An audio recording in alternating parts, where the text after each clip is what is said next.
Salam, hər vaxtınız xeyir. Hörmətli Hürriyyət TV tamaşaçıları, xoş gördük sizi. Bugün mayın 29-udur, cümə axşamıdır və biz əlbəttə ki, ölkə və dünya gündəmini növbəti dəfə müzakirə etmək fikrindəyik.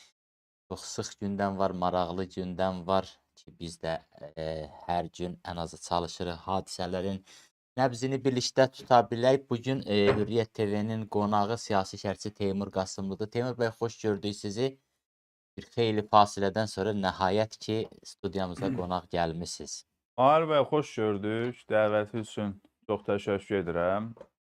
Xeyli vaxt deyəndə ki, əlbəttə xeyli vaxtdır belə sizlə gün mübadiləsi aparmaq üçün darıxmışdıq. Bu dərslərə görə idi. Dərsimiz bitdi. Yenidən qonağınız olmaqda çox şad oldum. Teymur bəy, deməli Laçın görüşü dünən 3 liderin Laçın görüşü, Azərbaycan prezidenti, eyni zamanda Türkiyə prezidenti və Pakistanın baş naziri və mən çox nikbin reaksiyalarla tanış oldum sosial şəbəkələrdə, mediada, hətta bir çoxları bu münasibətləri, yəni 2 millət bir dövlət modelindən 3 millət bir dövlət modelinə keçid ərəfəsində olduğunu deyib. Doğrudanmı belədir vəziyyət? Hər şey bu qədər sadədir? Yox, indi 7 millət bir dövlət də deyirdilər.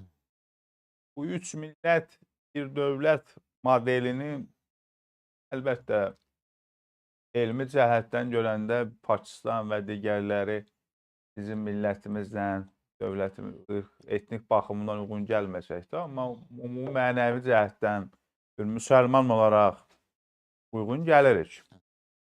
Əlbəttə, bu üç dövlət, Türkiyə Respublikası və Pakistan İslam Respublikası 44 günlük 2-ci Qarabağ müharibəsində bizə yanımızda oldular. Ona görə də onların hər birinə təşəkkür edirik, var olsunlar. Ona görə də mən bunu belə dəyərləndirirəm.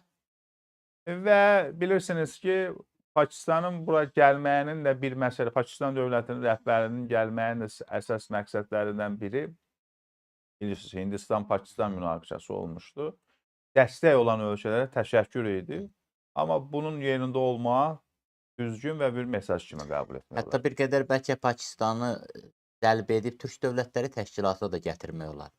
Türk dövləti Yoxsa bu bir qədər də ağ olardı sizcə? İndi Macaristanı gətirib gəlib ora üzv olunubsa, Pakistanda da türk soydaşlarımız var, digərləri var. Ola bilər, hər şey ola bilər. İstərdim bu Rusiya-Ukrayna müharibəsi ətrafındakı son diplomatik hallıqlara toxunaq. Dünəndən bəri hadisələr bir qədər daha intensiv inkişaf edir. Artıq ortada olan məlumat budur ki, iyun 2-sində növbəti dəfə tərəflər məhz İstanbulda bir araya gələcək. Deməli, Cenevrə və Vatikan variantları, Belarus variantları, 3 variant var idi. Bu variantların heç biri qəbul olunmadı. Ya Rusiya qəbul eləmədi, ya Ukrayna qəbul eləmədi. Yəni, bildiyim qədərlə Ukrayna Belarus variantını qəbul etməyib, bu iki variantı da Rusiya qəbul etmir ki, mən nə Cenevrənin, nə Vatikanın neytrallığına inanıram. İkisi də belə hesab edir ki, amma Türkiyədə bir araya gəlmək olar. O mayın 16-sında olmuşdu son görüş və fikir belə idi ki, tərəflər atəşkəsi necə görmələri ilə bağlı yazılı təkliflərini təqdim edəcəklər. Artıq ondan sonra da bu məsələ haqqında çoxlu belə demək mümkünsə alver getdi. Çünki Ukrayna tərəfi belə hesab edir ki, Rusiya tərəfi manipulyasiya edir, uzadır. Bir memorandum nədir ki, onun hazırlanmasına təxminən 3 həftə vaxt sərf olunur. Bax, son baş verənləri necə qiymətləndirirsiniz? Trampın hədə qorxusu, təhdidi, müxtəlif yönlü təhdidləri özdə Putin haqqında dəli olub, reallıq hissini itirib, odla oynayır və ilaxır və s. Nəhayət hər şey gəlib ona çıxardı ki, iyun 2-sində növbəti görüşlə bağlı demək olar ki, %90 razılıq var. Dünənlərin Sergey Lavrov, Rusiyanın Xarici İşlər naziri açıqlayıb. Türkiyədə İstanbulda olması əlbəttə ki, bir təqdirə layiqdir, uyğun gedişdir. Çünki hər iki tərəf üçün uyğundur. Birinci 16 mayda olan görüşdə bir başqa efirdə də demişdim mən. Heç bir də orada oldu, humanitar atəşkəs oldu, əsirlərin mübadiləsi oldu. Ukrayna tərəfi deyilənə görə Rusiyaya təklifləri verib. Həm Rusiyaya, həm də Amerikaya təkliflərini təqdim edib. Bir sualınızın cavabını özünüz də verdiniz, heç mənə ehtiyac yoxdur. Burada Vladimir Putin oyun oynayır, diplomatik gedişlər edirlər, vaxtıdır. 16 mayda görüş oldu, 17 mayda gecə demək Rusiya tərəfi günahsız körpə insanları öldürür. Yəni bu nədir? Çünki bu şərtlər qoyulub. O şərtləri də Ukrayna tərəfi yerinə yetirmir. Yetirməyəcək də. Atəşkəs olmalıdır. Atəşkəs Ukrayna tərəfinə müəyyən tərəfdən sərf eləyir. Bəzi məsələlərdə güclənmək üçün digər məsələdə. Amma Ukraynaya Vladimir Putinə sərf etmir atəşkəsin olmağı. Çünki daxil və digər məsələlər var. Bir də Vladimir Putin özünü ikinci Stalin kimi aparır. Onun Stalinə simpatiyası var. Lenindən xoşu gəlmir. Gəl oturaq dünyanı bölək. Bax, problem budur. Mən 2 iyunda da olacaq görüşdən də nəsə bir ümidim yox. Amma bir maraqlı məqam var. Yəni gəlin ona toxunaq ki, Tramp hakimiyyətə gələndən sonra Rusiya-Amerika münasibətlərində istilik var idi.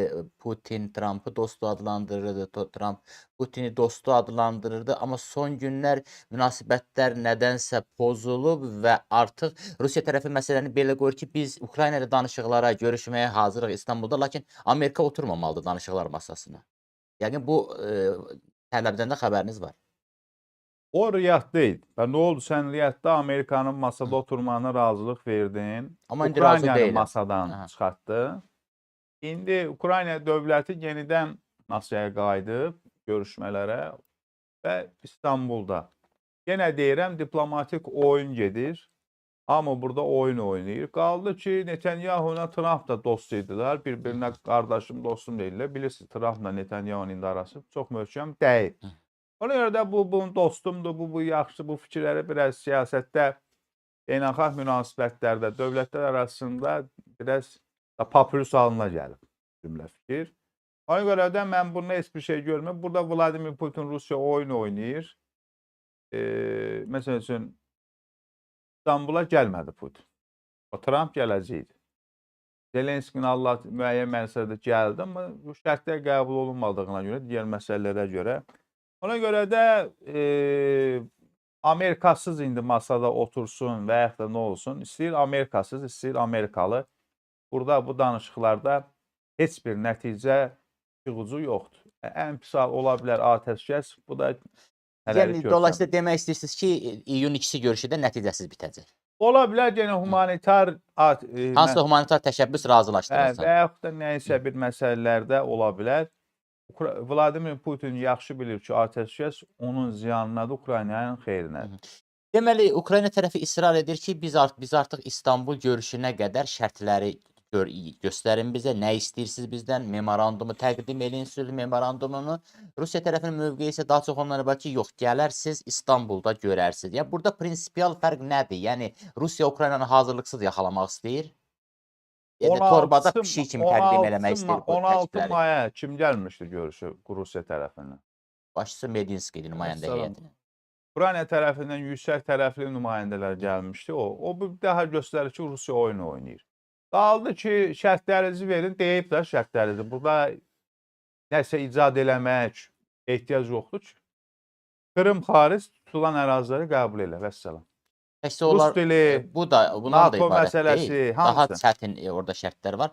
Asfəz bəyli soruşur ki, Teymur bəydən soruşardınız, Rusiyanın tam zəifləməsi Amerikaya sərf edilmi? Ümumiyyətlə, yaxın illərdə Qafqazda etnik kataklizmlər olması mümkündürmü? Bunlar yaxşı sualdır. Asəf bəy dedi də sualıdır.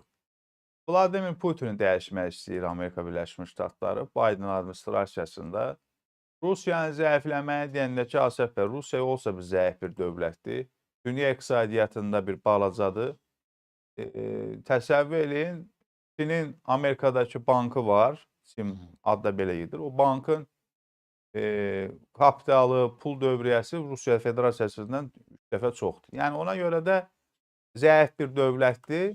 Yəni iqtisadiyyat cəhətdən nəzərdə tuturam. Elə hərbi cəhətdən deməyəm.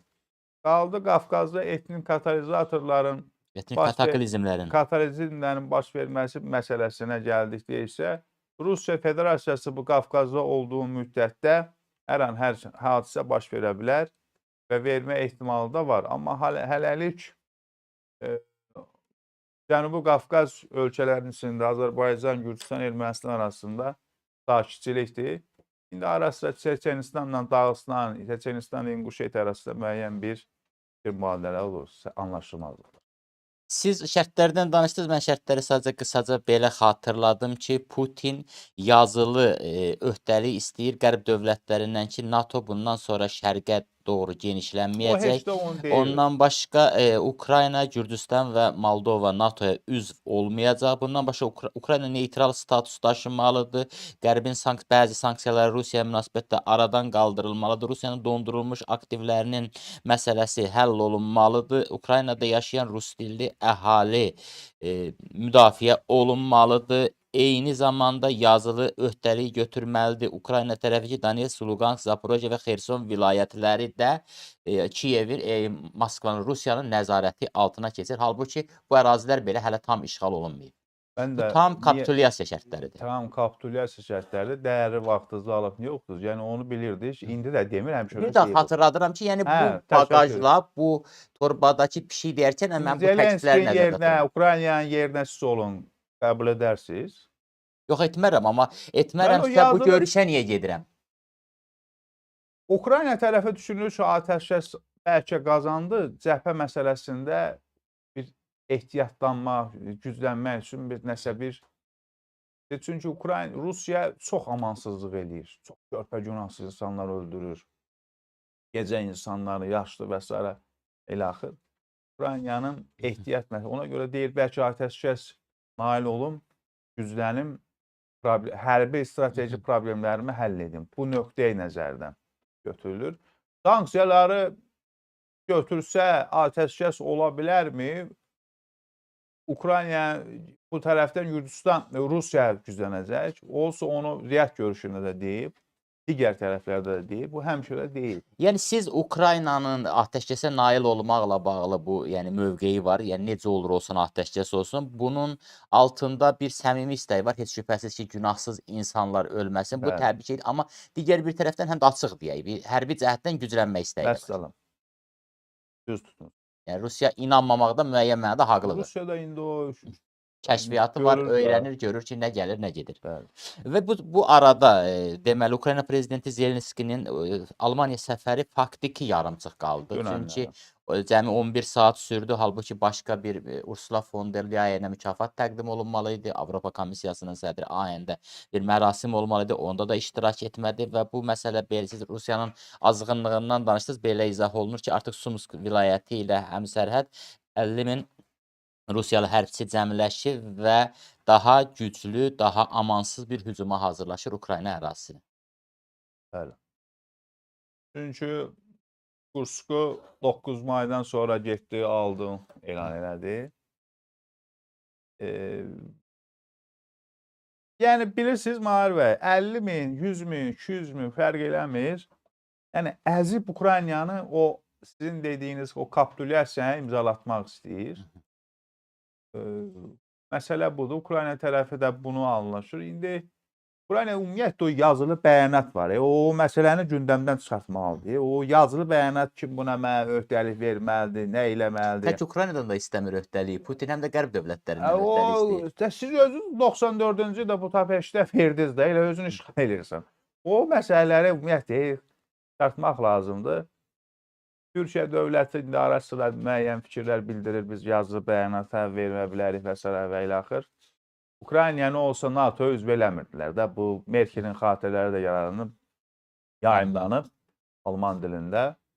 Demək, mətbuatda oxudum məsələn, o da orada əleyhinə oldu. Ona görə də burada Ukrayna dövləti günahsız insanların ölməsini, qanı dayandırmaq üçün bir atəşkəs istəyir.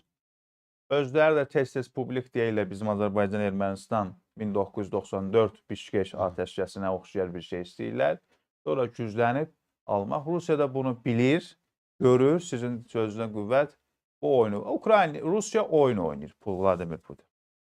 Və bu oyunun hələ ki sonu görünmür. Yəni həm də o mənada sonu görünmür ki, dəyişkən bir Trump var. Trump bu gün bir söz deyir, sabah bir söz deyir. İndi də deyir ki, 2 həftəyə mən cavab gözləyirəm Rusiyadan. Nə cavab verəcək?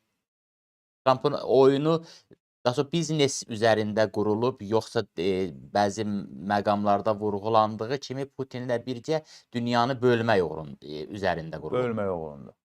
Xoşum gəldi. Düz. Dedim axı 2-ci Stalin.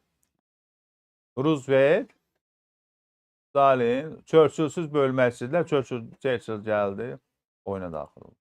Amma bugün isə oyunda Trumpa da bu sərf eləyir ki, Avropanı təzyiq altında bugün saxlayır. isə Böyük Britaniyadan daha çox oyunda məncə Fransa və Almaniya var. Fransa epizodik fəallıq göstərirdi. Almaniyada bu Zelenskinin son səfərində belə demək mümkünsə dövrəyə daha fəal şəkildə girdi və Yeni baş naziri deyin də, nəzər, bəli, yeni yeni kansler. kansler. Və 2,2 milyard avroluq bir müdafiə sistemləri və sursat istehsalını nəzərdə tutan satışı Ukraynaya təbii ki veriləcək 2,2 milyard avroluq bir müqavilə imzalandı ki, bunu Ukrayna Müdafiə naziri Rustem Umerov da təsdiqlədi. Bundan başqa tibbi məqsədlərlə, yəni tibb sahəsinə də əlavə dəstək veriləcək. Bütövlükdə Ukrayna Silahlı Qüvvələri dəstək xidmətləri çərçivəsində ümumi yardım alacaq 5 milyard avro. Bu çox nəhəng müqavilədir.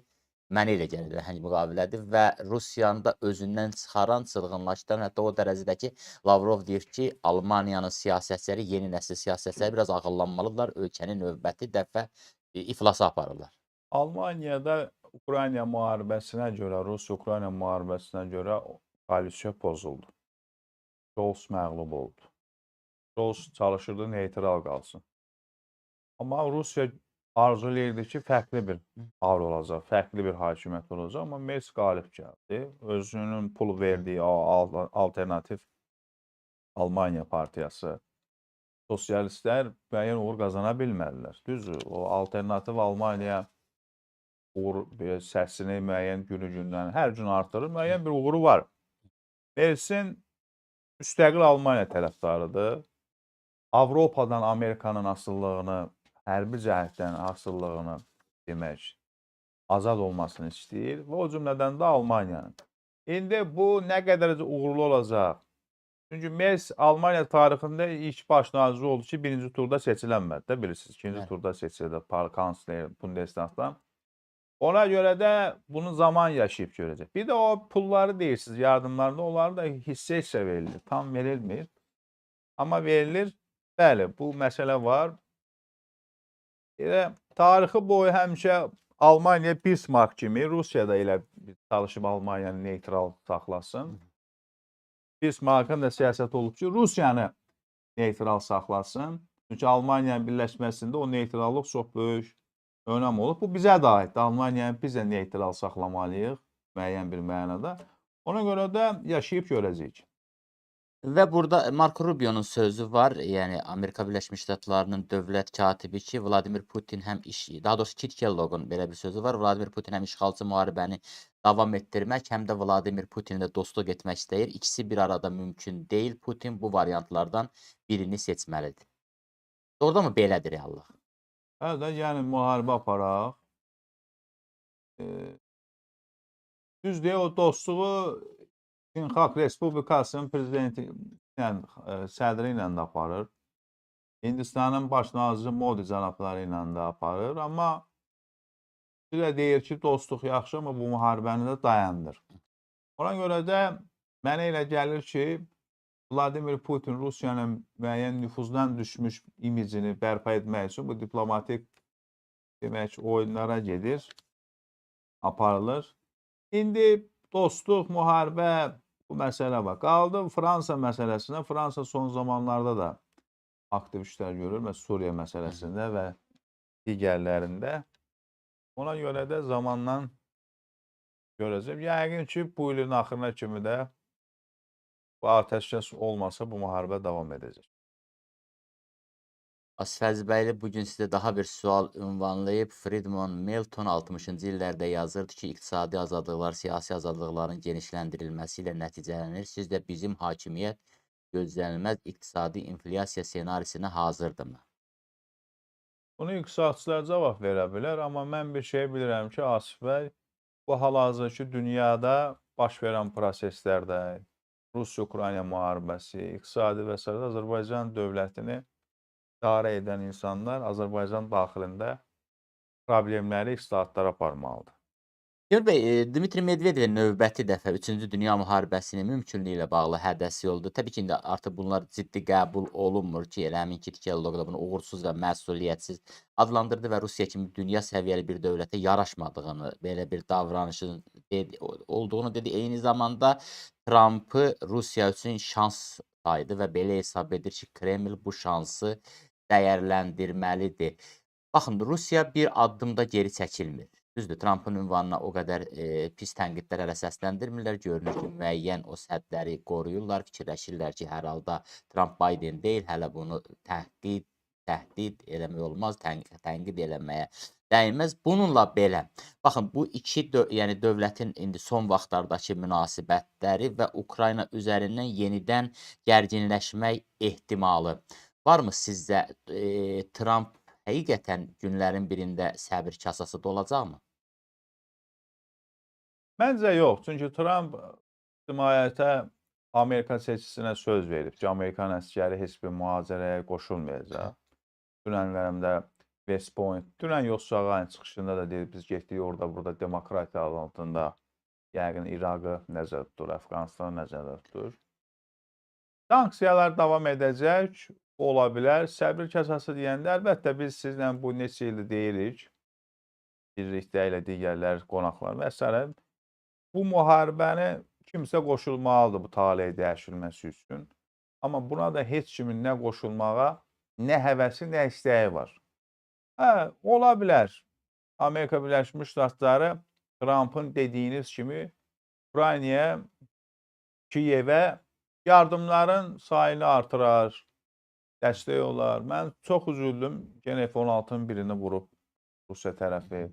Bu F-16'lar çox böyük uğur idi. Nə məsələ var? Ona görə də biz Ukrayna tərəfi görür ki, müdafiə məsələlərində böyük problemlər var ki, atəşkəs uğrunda dayanıb güclənmək üçün. Ona görə də Trump'ın, Putinin diyaloq qapısı yəqin ki, açılıb, var. Telefonla danışırlar. Üzbəüz görüşmək məsələsində də Vladimir Putin hələ ki görüşmək istəmir. Zamanı, məkanı gözləyir. Dünyanı bölmək məsələsi, Ukraynanı lap əzib, belə deyək, öz fərziyyələrinə görə lap belə bir vəziyyətdə oturmaq istəyir. Sanksiyalar davam edəcək. Trump'ın ən pis beyninin, belə deyək, döndüyü vaxt bu olacaq. Sanksiyalar effekt verirmi? Yox, vermir. Bunu davam etməsinin nə mənası var? Yox. Sərtləşməsinin nə mənası var? Effekt vermir deyəndə ki, bax, girişdə oxudunuz. Deyir, bizə qarşı qoyulan sanksiyalar ki, var, müəyyən aktivlər, digər məsələləri götürün. Amma indi varmı Rusiyadan xəbəriniz? Var, danışırıq, eləyirik. Ümumi vəziyyət yaxşı deyil. Siz deyirsiniz, ümumi vəziyyət yaxşı deyil, amma pulu istəyən Zelenskidir. Zelenski 2025-ci ilin sonuna qədər Ukraynanın hərbi potensialını artırmaq üçün 30 milyard dollar vəsait ayrılmasını istəyib, qərbdən istəyib və bu 7 ölkələrin liderlərinə müraciət edib. Eyni zamanda bildirib ki, biz ölkə olaraq gündəlik Rusiya ərazisindən də 300-500 PUA əməliyyatı həyata keçirməliyik və 1000 drondan ibarət ehtiyat yaratmalıyıq. Hətta bu da yoxdur. Bildiyimə görə Atakam silahları da qutarıb, Shadow qutarıb raketləri. Yəni bu raketlərin heç biri yoxdur. Dağıdınca Taurus istəyir. Hətta Almaniya onu da boynuna götürmədi ki, biz doğrudan da icazə vermişik bir 500 kilometr radiusda Rusiya ərazisini vurmağa. Bildiyimə görə indiki silahları, Ukraynanın indiki silahları cəmi 80 kilometr radiusda hədəfləri vura bilir. Ukrayna Respublikasının vətəndaşından da 800 qrivin hər ay pul çıxılır. Böyük pullar gəlir. Sadəcə o pullar necə idarə olunur, nə olur, onu özləri bilir. Mən bu məsələlərə gəlmirəm. Yox, siz sadəcə iki ölkəni müqayisə edirsiniz. Mən deyirəm, pulu istəyən Zelenskidir. Rusiyanın potensialı tükənibsə, yoxa çıxırsa, niyə heç kimlə pul istəmir və ya bəlkə istəyir, biz görmürük, çöldə iqtisadiyyatı var. Ay yaşayın, iqtisadiyyat məsələsini. Hərbi məsələdə heç kimdən pul istəyir. Şimali Koreyadan dəstək istəyir. Bir də Filippindən zaten əsgərlər gətirir. Müəyyən yığırlar, o başqa şeydir. Ukraynanın hərb məsələsində pulu açıb. Rusiya pulu açıb, yəni ölənə etkiyə. İqtisadi məsələdə mən nəzərdə tuturam. Heç kimdən pul istəmir. Çinlə dəstək alır, bəzi məsələlərdə olur. Digər məsələlərdə, amma iqtisadi vəziyyəti yaxşıdır. Və görürsünüz, özünüz də oxuyursunuz. Sanksiyalarda, paketlər, digər məsələlərdə götürün, alış, veriş, digər məsələlərdə. Ona görə də Vladimir Putinə bu ağır iqtisadi sanksiyalarda müharibə lazımdır ki, urra, alırıq Ukraynanı. Məsələ bu. Yəni elə hesab edirsiniz ki, dayandıra bilmir müharibəni müəyyən mənada. İstəmir. Çünki dayandırmaq onun üçün fiaskodur, Bəli, yoxsa necə? bəli, bəli, bəli. Əgər istədiyini almırsa, Ümumiyyətlə kapitulyasiya istədiyi nədir sizdə? Bax bu dediyim şərtlər yoxsa bütövlükdə Ukrayna ərazisini işğal etmək? Çünki Medinski və yanındakılar Dolmabağça görüşündə çox hərzəhədyan danışıqlar aparıblar və aşağılayıblar. Hətta deyiblər siz Ukraynalı deyilsiniz, siz də russuz.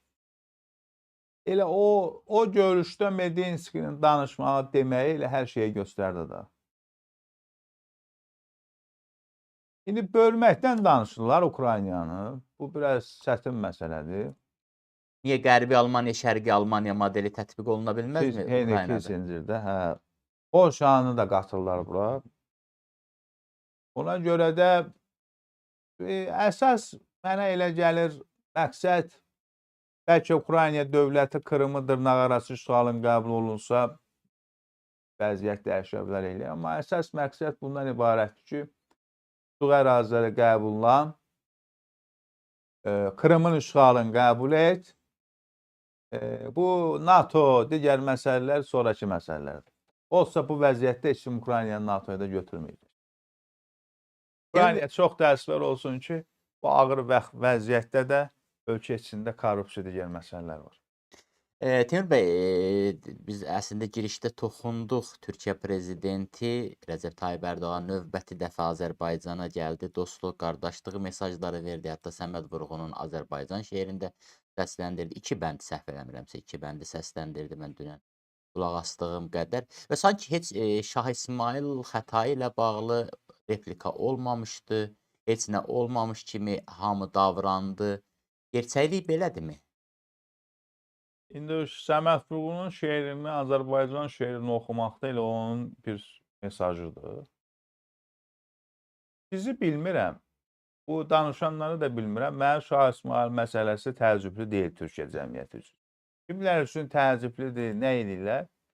Bir də ki, Nə mənada təəccüblü deyil? Yəni onlar həqiqətənmi Türkiyə cəmiyyəti Şah İsmayılı bir İran sərkərdəsi kimi qəbul edir? nəysə, bəli.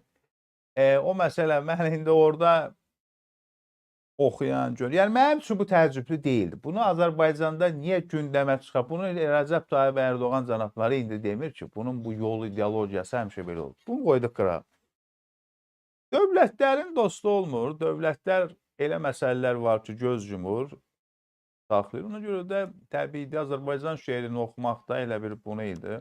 Mən çox sevindim ki, uzun müddət Türkiyə prezidenti ilə Azərbaycan-Türkiyə əlaqələrində yüngülvari sərinlik var idi. Bu səfərlə bu sərinlik aradan götürüldü.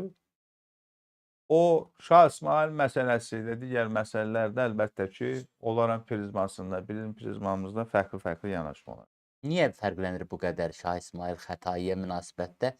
Türkiyə və Azərbaycanın təkcə mən bildiyim qədərilə dövlət rəhbərlərinin yox, elmi ictimaiyyəti mövqeyi də fərqlənir. Tarixçilər də fərqli şəkildə təqdim edirlər həmin hadisələri. Belədir. Bu zaman bunun tarix verişində danışarıq. Yox, tarix verilişində deyəndə ki, biz əlbəttə tarixə də dönürük, hansısa məqamda toxunuruq. Oradan niyə bu qədər fərqlidir mövqe sizcə? Bu dinlə bağlıdır, nə ilə bağlıdır? Din, məzhəb cəhətdən bağlıdır. Şah İsmayılı Kürd olmaq ayıb iş deyil, şərəfdir. Kürd kökənli də eləyənlər var. Düzgün deyil siyasi məsələlərə. Şah İsmayıl türk, etnik olaraq türkdür. Səfəvilər bir türk dövlətidir. İndi İran coğrafiyası, İran məsələsində təlim fars dilində danışanda Şah İsmayıl türkcə danışıb. Ona görə də bu məsələlər var. Onlar tək Şah İsmayıla baxmır ki, Teymura da elə baxırlar və s. və ilə axır. Ona görə də bu məsələlər elə belə müzakirə, tartışma və səviyyəsində olmaq yaxşıdır. Dövlətlər arası münasibətlərə zərər verməmək şərti ilə və mənə gəldi də vermir. Biz Şah İsmayıl Xətainin irsinə lazımi dərəcədə sahib çıxırıq, onu təbliğ edirikmi? Yoxsa bizdə də bu məsələ zaman-zaman dəyişir, gah enir, gah qalxır, gah düşünür ki, aman Türkiyə nə deyər? Şah İsmayıl irsinə niyə Məmməd Əmin irsindən çox sahib çıxılır? Heykəl var, metro var, rayon var, küçə var, kitablar yazılır, dissertasiyalar yazılır. Azərbaycanda da Şah İsmayılə iki cür baxanlar var, məzhəb cəhətdə. fanatizm cəhətdən, həm Türkiyə meyilli cəhətdən. Bu da biraz anormallıqdır. Buna görə də bu məsələlər var. Azərbaycan Şah İsmayıl Səfəvilər istədi, istəmədi. Azərbaycanın bir dövlətin bir parçasıdır. Türk şəxsiyyəti olub və s. və ilə axır. İndi elmə, fikrə, məzhəb cəhətdən baxanlar var. Ümumiyyətlə, anamın nə idi o əsəri? Kitabı günü-gündən Azərbaycan cəmiyyətində geniş yayılır və fanatlaşma gedir. Heç kim də bu ölkəni, bu dövləti fikirləşməkdə maraqlı deyil. Siz irsdən danışdınız, daha doğrusu mən təklif elədim bunu, siz də toxundunuz. Məhəmməd Əmin Rəsulzadə irsi niyə fərqlidir? Azərbaycanda dünən sanki əslində Azərbaycan Xalq Cümhuriyyətinin 107 illiyi idi, lakin hər kəs sanki bu məsələyə bir qədər fərqli yanaşır. Bir qism Xalq Cümhuriyyətini bayram eləyir, Xalq Cümhuriyyətinin doğuşunu bayram edir, bir qism Məhəmməd Əmin Rəsulzadənin, yəni varlığına sanki səcdə edir. Yəni bir növ bir ümummilli bayram kimi görünmür. Belədir yoxsa belə deyil? Bunun müxtəlif səbəbləri var. Bu cümhuriyyətin qurucularından və qurucusu Məhəmməd Əmin Rəsulzadədir. Və o sistemdə, o hakimiyyətdə vəzifə tutanlar vardı Azərbaycan Xalq Cümhuriyyətindəkilər. Hamısı çarın vəzifələrində, müxtəlif vəzifələrdə xidmət eləmiş adam idi. Amma bu insan 17 yaşından 71 yaşına kimi bu millətin azadlığı uğrunda mübarizə aparıb, bir lider olub. Bu milləti ümumiyyətdən millətə çevirən, aparan bir şəxsiyyət olub. Əlbəttə, mən sizdən razıyam. Azərbaycan Xalq Cümhuriyyətinin yaranma günü kimi qeyd olunmalıdır. Bayram belə olmalıdır. Respublika günü. Amma bilirsiniz ki, 23 oktyabr Türkiyə Respublikasının günüdür. Burada da Atatürk'ü anırlar. Ona görə də mən buna bir təbii baxıram, da baxmıram. Yox, məsələn, mən hansı məqama toxunmaq istəyirəm? Tutaq ki, dünən Bütləşdirmək paytaxt olmaz. Bakıda Azərbaycan bayraqları məncə daha çox olmalı idi. Daha çox yer bizim bayraqlarımızla bəzədilməli idi də. Bundan gözəl bayram, bundan böyük bayram yoxdur. Amma o münasibəti görmürük. Yəqin o Laçına görə olub o səfər məsələ. Amma mən razıyam. O münasibət olmalıdır. Bunun günahını kimdə görürsünüz? Bunun günahı cəmiyyətdə indi Azərbaycan dövlətinin idarə edənlər, Azərbaycan Respublikasının prezidenti Cənab İlham Əliyev zaman-zaman sərəncamlar, fərmanlar verilir. Əsər və ilə axır, amma ümumi cəmiyyətin də hər tərəfi var, amma indi heç kim də yəni Cümhuriyyəti Məhəmməd Əmin Rəsulzadəni unutmur.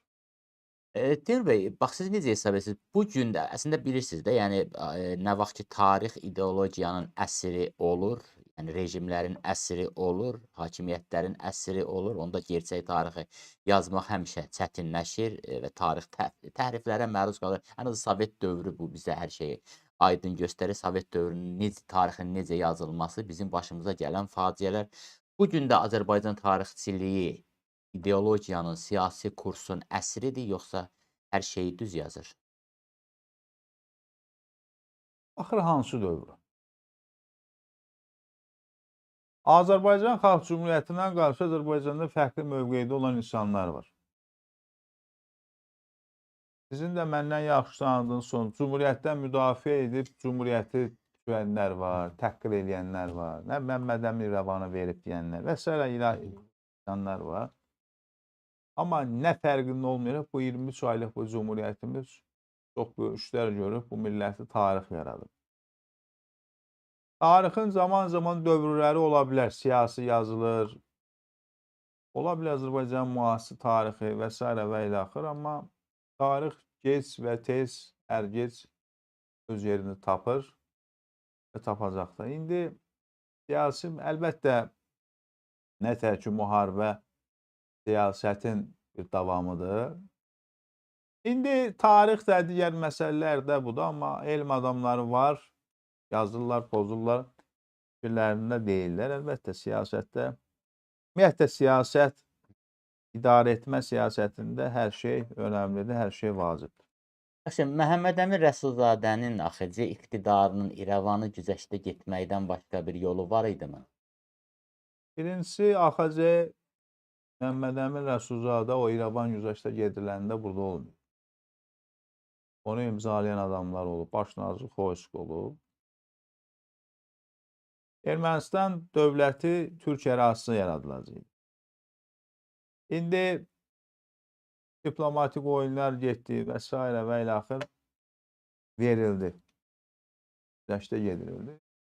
Bugün Azərbaycan Respublikasının dövlətinin rəhbərliyi Cənab İlham Əliyev və digərləri görürsünüz, biz sözümüz, heç birimiz erməniyə inanmırıq. Erməni tarixi boyu bizi alladıb. Sözün üstündə durmayıb. Ona görə də başqa yolu yox idi görsənən. İndi o dövrü, o şəraiti bilirsiniz, oturub təhlil eləmək indi 21-ci əsrdən çox var. Erməninin arxasında qərb dövlətləri var, Gürcüstanın arxasında Almaniya var. Bizim arxamızda heç kim yoxdur. Yəni Ermənistan İrəvanın verilməsində tək cümhuriyyətin yox, İttihat Tərəqqi hökumətində hakimiyyətinin bir qrup məmurlarının, səlahiyyətli nümayəndələrinin rolu olub. Niyə bunu Azərbaycanda danışan adamlar, niyə o insanlar var? Arxivlərdə gedib gəziblər, gəliblər, namizəd, doktoruq kimi müdafiə ediblər və digərləri niyə haqsız danışılaraq? Mən də İrəvanın verilməsini istəmirəm. Təəssüf eləyirəm. Erməniyə Azərbaycanın bugün də mənim şəxsən gücüm, imkanımız olsa verdiyimiz torpaqların geri qaytarılmasını istəyirəm. Amma lakin o başqa idi, bizi dirədilər, aldılar. Ermənistan dövləti harada yaranacaqdı? Türkiyə ərazisində. Diplomatik oyunlar getdi və s. və ilaxır. Demirəm, İttihat Tərəqqi hakimiyyətinin bir qrup nümayəndələrinin də bu işdə rolu var.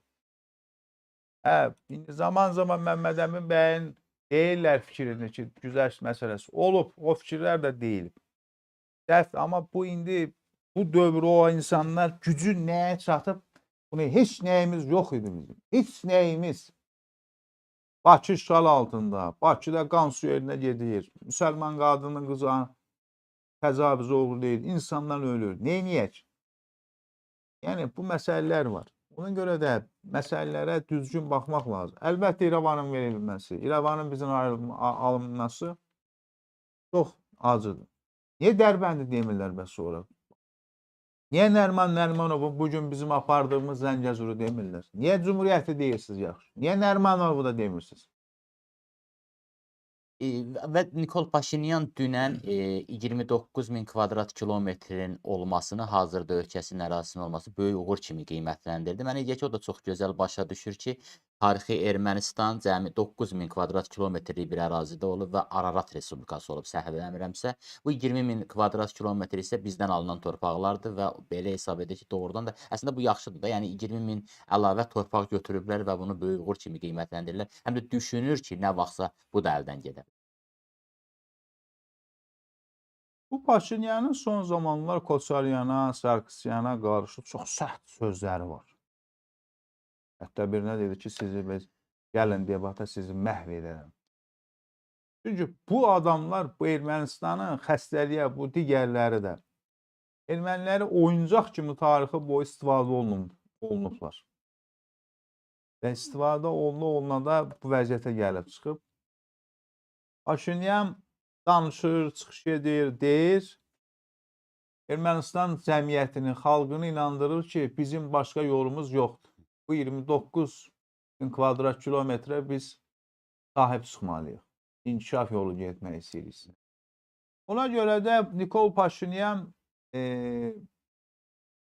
düzgün, yəni özləri üçün, Ermənistanın üçün bir yol tutub, xətt tutub.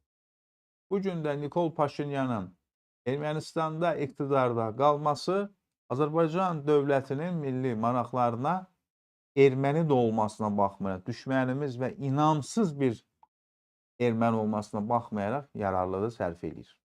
Sərf edir, amma bununla da biz sülh müqaviləsi imzalaya bilmirik, Teymur bəy. Sülh müqaviləsinin imzalanmamasında müxtəlif səbəblər var.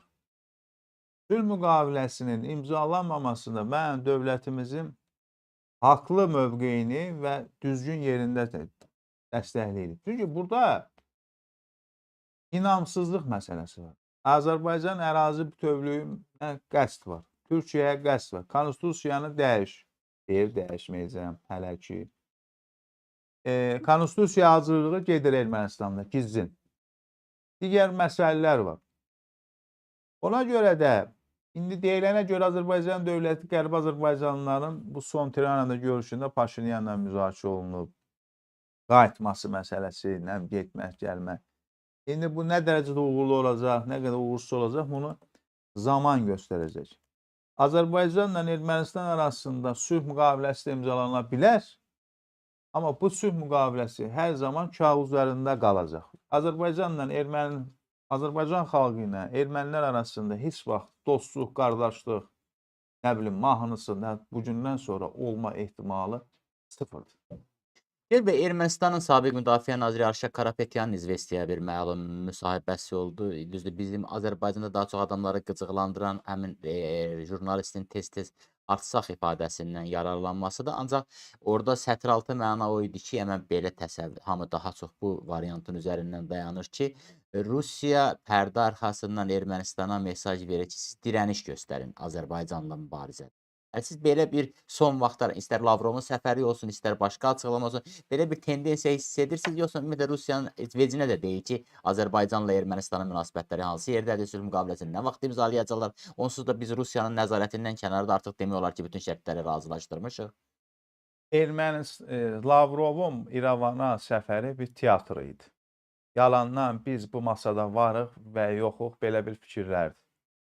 Ermənistanla Azərbaycan Ermənistan arasında sülh müqaviləsini istəməyənlərdən istəyir, Ermənistanın istəyir Azərbaycanın xeyrinə olsun. Bax, bu cümlənin altını çizirəm. Fərqi Rusiya üçün sərf eləmir. Bu iki xalq nə qədər bir-birinə düşmən oldu və yaxud da bu ərazidə oldu, o səfər gələndən biz də varıq burada bu göstərir. Bugün Rusiya üçün ən böyük bəla başını cəngəlliyə saldı Rusiya-Ukrayna müharibəsidir. Gəlib onunla məşğul olmağa. Daha üstün bu. Bu da qaldı o İzvestiya qəzeti, nə bilim nə, bunu belə deyir. Bu əsrlərdir Rus bunu deyib də, burada nə təəccüb edir Azərbaycan xalqı? O çox şey deyirlər. Nikol Paşinyan amma iqtidarı hə deyir, öz bildiyini işi görür. Hansı işi görür? Nikol Paşinyan həm gedir 9 maya, yəni parada gedir, həm Getməlidir, Lavrovu qəbul 9 maya getməlidir, 9 mayada Nikol zəifdir. Paşinyan Avropadan əlini üzdürmü? Yəni Avropadan və Amerikadan sizdə? Yox. Tramp administrasiyası gələndən sonra müəyyən üzüntülər var, hə. Amma Fransa yerindədir. Daha çox dəstək gözləyirdi. Hə, Tramp administrasiyasının ümumiyyətlə dövlət katibi nə danışır, heç özü də başa düşmür. Amma siz deyirsiniz Fransa yerindədir. Fransa prezidenti Emmanuel Macron Tiranada məsələn İlham Əliyevlə kifayət qədər mehribancasına davrandı. Yəni münasibətlərdə sanki heç bir soyuqluq yoxdur, heç nə yoxdur. Ki bizim rəsmi dövlət təbliğatının ziddinə olaraq. Əsl siyasət elə oldu da. Macron Suriyaya sanksiyaları götürür. Düz indi billə deyək, onu o da bir abi nəsəllə məşələdir. Biraz dünya gündəmindədir. Macron bildirir ki, yəni daha doğrusu belə bir ehtimalla var ki, Macron Fransa Fələstin dövlətini tanıya bilər. Bu ehtimalın mümkünlüyünə inanırsınızmı? Fransa ilə İsrail münasibətləri çox əladır. Macron, Netanyahu da əladır. Bunu İsrailə bir hədə üçün, Netanyahuya bir hədə üçün deyir. Çünki bu qan dayanmalıdır. Bu günahsız insanlar qırılır. Benyamin Netanyahu iqtidarda qalmaq üçün bu qan tökür. Bu buna bir, amma bir çox dövlətlərin Fələstini tanıyacaqları ilə bağlı fikirləri var. Elbə Suriyanın yenidən qurulması Türkiyənin bu prosesdə rolu xəbəriniz var və eyni zamanda İsraillə Rusiyanın müqavimət imkanları. Artıq o yöndə problemlər aradan qalxdımı sizdə Suriya cəbhəsində? Suriyada Rusiyanın artıq müqavimət cəbhəsi aparmaq gücü, iqtidarı yoxdur. Bəs İsrailin Türkiyənin planlarına mane olmaq? İsrailin Türkiyənin planlarını, İsrail Türkiyə ilə artıq qonşudur Suriyada. Planlarına mane olmaq məsələsində Amerika Birləşmiş Ştatlarının dəstəyi ilə ola bilər. Amma Suriyanın indiki iqtidarına da deyilib ki, İsraili tanı, sənlə bizim işimiz yoxdur. Biz də bununla bağlı da Türkiyə, İsrail və s. danışıqlarda gedir. Bəy, siz də yəqin o fikirlə razısınız. Daha çox səslənən fikirdir ki, BMT öz rolunu başa çatdırıb, tarixi missiyasını başa çatdırıb. həm də müəyyən mənada tarixə qovuşmalıdır. Çünki demək olar ki, heç bir regional münaqişəyə, yəni əl qoya bilmir. Məsələn, atəşkəsə nail ola Heç nə, bilmir özünə və yaxud hörmət bir eləməyən bir yəni təşkilat. niyə indi artıq böyük dövlətlərin bir maraqlarının toqquşduğu və böyük dövlətlər sadəcə orada lazım gələndə münasibətləri aydınlaşdırırlar. Xüsusən də söhbət Təhlükəsizlik Şurasının üzvlərindən gedir və iclas çağırırlar, hansısa məsələləri həll etməyə çalışırlar. Mənə elə gəlir. Görünən mənzərə budur. Üstəlik BMT rəhbərlik edən Quterreş özü belə sanki kifayət qədər nüfuzlu bir siyasətçi deyil. 5 ildir təşəkkür edirəm, qapı açmısınız, var olun. Hər zaman da qapınız bizə açıq olsun, biz də gələk dəstək olaq. Bu BMT məsələsini 5 ildir sizdən danışırıq da, 5 ildir. Heç nə də özümüzü deyil, heç nəyə yaramayan bir qurum. Yəni, pul üzvlük verilir və s. Dünya nizamı pozulub. Dünya Kim nizamı. pozub onu? Amerika yoxsa Rusiya? İndi Amerika deyir, bizim hegemoniyamız bitib. Rusiyada dünən baxıram, Peterburq forumunda bunlar güclənirlər və biz neyniyək? Avrasiya məsələsini deyir. Bugün Çin məsələsi artıb. Mən bilmirəm kim pozub. Amma mən bilirəm ki, hal-hazırda bir lider yoxdur. Bu dünya nizamını düzəltmək, sülh üçün, qanın yerdə dayanması üçün. Kim pozub? Bu müharibəni Rusiya başlayıb. Rusiyada bu müharibənin davam etməsini, dayanmamasını sizin o şərtlərdən görürsünüz ki, istəyir. Və Rusiyanı da cəzalandıran yoxdur. Rusiyanı da cəzalandıran yoxdur. Və heç bir Avropalıda, heç bir digər də bu Ukrayna üçün, özü üçün heç kim döyüşmür. Sadəcə Amerika Birləşmiş Ştatları Rusiyanı əlində bir balta, dəyənək kimi Avropalıların başına vurur. Bax, sən olmasan, tutacaq. Rusiya gəlib sizi öldürəcək. Sağ olun, var olun. Əssalam. Bəs Türk Dövlətləri Təşkilatı indi hansı ki biz girişdə də toxunduq, hətta Pakistanın mümkün ora dəvət olunmasına toxunduq. Yeni bir qütb ola bilərmi sizcə? Yox. Mərkəzi Asiya respublikalarına bel bağlamırsınız, yoxsa sizi narahat edən, çəkindirən başqa bir məqam var? Mən bu Mərkəzi Asiya dövlətlərində Orta Asiya deyirlər və yaxud da Türkistan dövlətlərində Çin güclənib. Çinin çox böyük rolu var. Rusiya zəifləyir. Mərkəzi Orta Asiya dövləti, əlbəttə gecə Türk dövlətinin bir olması, əməkdaşlıq etməsi, iqtisadi, siyasi təmənni və arzu edirəm. Dövlətlərin amma dostu olmur, maraq olur. Və Rusiyada bu mümkün təşkilata Turanın qurulmasına biraz qıcıqlandırıcı reaksiyalar var. Daha çox qıcıqlanırlar ki, belə də Rusiya Federasiyasının tərkibində olan türk dilli xalqlar da qoşulacaq və ya ora can atacaq orada və bu bizim parçalanmağımıza səbəb olacaq və ilə axır və s. Belə bir təhlükə görürsünüzmü? Mən dünən yoxsağa gün Çeçenistan Kamzan Kadrov haqqında bir 2 saatdan çox, 2 saat 35 dəqiqəlik bir sənədli filmə baxdım. Rusiya Federasiyası xaricdə hansısa bir dövlətdə nə bilim çevriliş eləmək, nə eləmək, istər çarın vaxtı, istər digər. Çarın vaxtı haranı tutmuşdusa, ustalıqla oranı idarə edirdilər. Sovet İttifaqı da öz hardasa nəsə inqilab eləmək istəyirdi, kommunizm inqilabı, sosializm, onda puç oldu, dağıldı, getdi. Mən gəldiyim qənaət budur ki, Rusiya Federasiyası bir adını çəkdiyiz türk, yəni daxilində heç bir etnik separatçılığa yol verməyəcək, verənləri də çox sərt üslubla cəzalandıracaq. Asbey sizə növbəti dəfə ölkə daxili siyasətlə bağlı sual verir. Azərbaycan hakimiyyəti daxili öhdəliklərini yerinə yetirə bilirmi? İsrarla deyirsiniz ki, mən verim, bu sualı verim, ancaq Teymur bəy daha çox beynəlxalq siyasət üzrə ixtisaslaşıb, dünya siyasəti üzrə. Azərbaycan hakimiyyəti islahatlara getməsə nələr olacaq? Ümumiyyətlə sistemli dəyişiklik olması ehtimalı böyükdürmü? Bizim dünən sırağa gün bu mövzuda axı daha, yəni belə demək mümkünsə ixtisaslaşmış müsahiblərimiz var idi və sualları vermək olardı. Asif bəy deyəsən sizin təzə Yox, tamaşaçınızdır. çoxdan ki tamaşaçılarımız var. Mən onda o mənə bu Daha qədər. inatkardır və istəyir ki, bütün sualları Mən bu efirdə suallara səslənsin. cavab verdim. Azərbaycanda daxili islahatlar və digər problemlərin həll olunması zəruridir və bunlar qaçılmazdır. Gec-tez olacaq. Daxili islahatlar deyərkən siz nə Təhsil, idarəçiliklə səhiyyə, bağlı təhsil, idarəçilik, səhiyyə bəli. və ilaxır və s. Elm Elm yoxdur azı, məhv olub. niyə yoxdur? Elmə gələnlərin səviyyəsi də düşüb aşağı. Ümumiyyətlə elm nədir, heç bilməyənlər də elm nədir. Universitetlərin səviyyəsi belədir. İndi özümü qoyuram qırağa, məndən də yaxşı savadlı insanlar qalıb qıraq. Yəni çox problemlər çoxdur. Yaşlı nəsil, elm, alimlərin əmək haqqısı. Digər tərəfdən də elə adam var ki, ona 20 qəpik də pul verməyə yarım. Çünki adamın savadı yoxdur. Azərbaycan universitetləri degradasiya uğrayıb. Təhsil vəziyyəti. Amma bu Emin Əmrullayev cənablarında günahı deyil. Kimin günahıdır? Sistem ümumi dəyişilməlidir. Yəni elə hesab edir ki, Sovetdən qalan problemlər var, Var. yoxsa necə? Axı biz Sovetdən artıq 30 ildən artıqdır müstəqillik. Yəni Sovetdən qalan digərləri. Mahir bəy, siz kətdə oxumusunuz da? Bəli. Mən də sizdən uşağam da, balacıyam. 94-cü də mən məktəbə getmişim. Müharibə, atəşkəs, nə bilim, odun daşıyırdıq, neft daşıyırdıq. Göyçay 2 saylı orta məktəbinə. O dövrdə də məktəb müəllimləri müəyyən rüşvət alırdı, nəsə eləyirdi direktor. O dövrdə çıxanlara baxın, indi bax. Azərbaycan orta məktəbi dağılıb, səviyyə sıfırdır.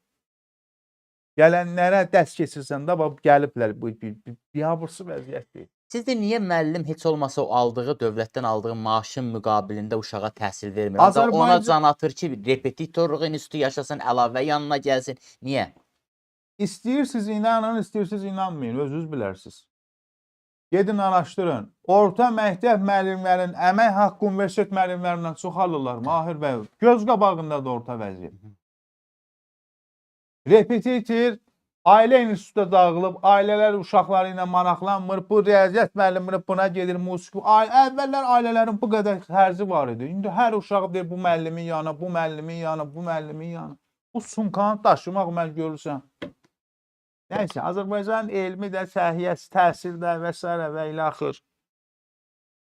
Çox çətindir. Bax, siz deyirsiniz ki, orta məktəb müəllimləri, hətta bəzi hallarda universitetdə dərs deyən müəllimlərdən daha çox əmək haqqı alır. Mən razıyam. Mən də Alırlar, alırlar. bilirəm, təbii. Hətta repetitorluq institutunda nəzərə alsa, bəlkə dəfələrlə çox alır. Bəs niyə o aldığı pula hörmət qoymur orta məktəb müəllimi? Niyə? Tərbiyə. Səbəb nədir? İntellektual. Vicdan məsələsi var da. Əksinə hər fürsətdə istəyir ki, uşaqdan nəsə qoparsın, müəllimlər Bəli. günü, bayramlar, Nə 8 müəllimlər mart, günü? müəllimin ad günü, Ay, daha nə doğrusu müəllimələrin ad günü. Ay Mahir bəy, qızın nişanıdır, oğlumun nişanıdır, siz nə bunu görmürsünüz, gündə bir məktəb müdürünün səsi yayılır. Son zəng. Emin Əmrullayevin yerinə mən olsam ki, bunu çıxardıb kimi gətirəcəksin? Orta universitetlərə rüşvəti aldılar, doldurdular, rüşvəti aldılar, doldurdular savadsızları, məhv oldu universitetlər, dağıldı. Savadlı insanları da çıxışdırıb çıxardırlar. Hansı birindən danışaq? İldə 5000 adam Türkiyəyə təhsilə gedir Azərbaycandan. Gör nə qədər bu. İndi artırırlar qəbul. Mən o bir səviyyəni deyə bilmərəm. Siyasət elmi beynəlxalq münasibətlər bərbad günündədir. Sovet sistemindən təhqiq qalma, belə mənasız, belə bir şey. Azərbaycan müdafiə, elm yox. Adamların gəlirsən, birinci gələn tələbələrin, o dediyiniz ortamda 2007, nə bilim 2008, heç nə bilmirlər. Bunlar ümumiyyətlə heç bunlarla söhbət eləməyə də yaramır. Adam qorxur, adam çəkinir. Elm yox, deyir, semestr oxuya çıxaq gedir. Bu hara baxır? Valideyn, ailə institutu. Ən birinci ailə institutu. Yaşlı nəsil, 90 yaşı var, çıxıb getmir universitetdə, qoymur bizim kimi gəzsələ bir qapı açılsın, yazsın. Yox deyil vəziyyət, ziyalımız da, ağsaqqalımız da artıq özünə hörmət eləməmək eləyir. Kafedra var, professor yoxdur orada Mahir bəy, yoxdur, professor yoxdur. Kafedra var, bir dənə professor var, ikinciyə qoymur. Kafedra müdürü var, əməkdaşı Fəxridir, onun dosent almağa qoymur, danos yazır ondan. Görün nə gündədir Azərbaycan universiteti. Yəni qorxur ki, gəlib onun yerini tutacaq, eləmi? Hamısı da yaxşı. Universitet, bunun da kim yaradıb? Universitet rektorları. Bu savadsızlar onlar doldururlar. Danos yazıra ki buna dasent vermeyin. Belə şey olar. Ha. Bu elm. Mən yenə özümdən danışmıram. Nə qədər gənclər var ki, qabağı önü kəsilir. Elə özümü qoyuram qırağa. Eldəniz yazır, o müəllimlər arxayındılar ki, seçkini saxtalaşdırdıqlarına görə bunları cəzalandıran olmayacaq. Qısa, konkret. Bu yəqin ki, daha çox orta məktəb müəllimləri haqqında danışır, çünki orta məktəb müəllimləri təhsil məntəqə seçki səviyyəsi sıfırdır. komissiyalarında və dairə seçki komissiyalarında bildiyimə görə daha çox təmsil olunurlar, nəinki ali məktəb müəllimləri. Amma Azərbaycanın örnək 3-4 özəl məktəbləri var, mütəxəssislərdən deyir, özəl ha. Ora baxırsan adamlar səviyyə var, təhsili var. Bilirsiniz problem nədir? Universitetə qəbul olunan tələbə öz ixtisasını sevmir. Demir oxumasın, niyə istəyir? Sadəcə Bu diplom almaq məsələ istəyir. budur da. Siz Bakı Dövlət Universitetinin jurnalistika fakültəsini oxumusunuz. Tanınmış adamlar da sizlə oxuyur. O universitet, o fakültədə marikanlar dərs deyiblər sizə. Əlinizdə dəftər alıb çıxmısınız dərs danışmağa. O vaxt? Bəli. Əlbəttə. Yox, əlinizdə dəftər alıb üzündən Dəftəri oxuyur. qoyuruq qırağa, biz sadəcə çıxırıq qabaqda dərsə. Yaşayın var onu. Amma indi sistem dəyişib o sahədə. İndi əlinə dəftər alır, PDF alır, üzündən oxuyur, deyir mənə qiymət. Bu eləyənmirsən ki sən. Ümumiyyətlə 21-ci əsrdə universitet tələbəsi çıxıb əlində dəftər indi danışmamalıdır. Məsələn, Türkiyədə tələbə dəftərlə çıxıb heç nə. Tələbəyə tapşırıq verilir. Get araşdırma apar, get məqalə Müəllim də apar. həmin tələbəyə qiymət yazmasın. Yəni imkanı var ki, qiymət yazmasın. Söhbət qiymət yazmamaqdan getmir. İndiki tələbə sizin mənim aldığım tərbiyəni almıyor. İndiki tələbənin öz tərbiyəsi, ata-anasının da tərbiyəsi olur. Əlinə alır, dəftər gəlir, çıxır, nəsə bir şey danışır. Yaxşı, 10 al, 8 al. Üç ixtisasından xəbəri yox. Bunu görə işsizlikdir, bunu görə heç nə bilinmir. Mən yenə deyirəm, siyasət elmi beynəlxalq münasibətlərdən danışıram, səviyyə sıfır. Amma siz bu sahədəki təhsil sahəsindəki problemləri hər halda bir yazılı şəkildə istər təhsil nazirliyi olsun, Mən təhsil ekspert deyiləm. Bilirəm deyirsiniz, amma hər halda o problemləri görürsünüzsə, məncə onların həllinə çalışmaq lazımdır. Məndən də bu fikirləri təhsil deyən adamlar deyilir, eləyir. Sistem dəyişilməlidir. Emin Əmrullayev cənabları da bunun ən yaxşı bilir ki, bu ölkənin təhsilində, çünki ona raportlar, məlumatlar gedir. Yerinə qoyulanlar da yəni ən önəmlisi isə nə dediniz? Vicdan. Görün bəy, çox sağ olun, təşəkkür edirəm, minnətdaram ki, gəldiniz.